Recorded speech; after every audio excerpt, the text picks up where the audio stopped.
இன்னைக்கு அமீன் குக்ஸில் ரொம்ப டேஸ்டியான சம்பா ரவா மட்டன் பிரியாணி பண்ணுறது எப்படின்னு பார்க்கலாம். இந்த மாதிரி எக்ஸைட்டிங் ரெசிபீஸ்க்கு அமீன் குக்ஸை ஃபாலோ பண்ணிக்கோங்க.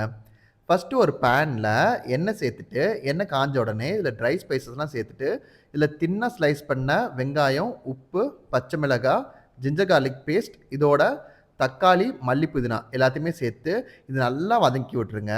இது கொஞ்சம் நல்லா வதங்கி வந்ததுக்கு அப்புறமா இதில் வந்து மிளகாய்த்தூள், பிரியாணி மசாலாவையும் சேர்த்துட்டு, ஒரு 2 ஸ்பூன் தயிர் சேர்த்து நல்லா மிக்ஸ் பண்ணிவிட்டு, அரை எலுமிச்சப்பழத்தோட சாறையும் இதில் வந்து சேர்த்துக்கோங்க. இப்போ இது ஒரு 5 நிமிஷம் நல்லா வதங்கி வந்ததுக்கு அப்புறமா க்ளீன் பண்ணி வச்சுருந்த கொத்துக்கறியும் இதில் சேர்த்துட்டு நல்லா மிக்ஸ் பண்ணிவிட்டு ஒரு 10 நிமிஷம் வேக விட்டுறலாம். இப்போ ஒரு 10 நிமிஷம் கழித்து இதில் வந்து 1 கப் சம்பா ரவையை வந்து இதில் வந்து சேர்த்துக்கோங்க.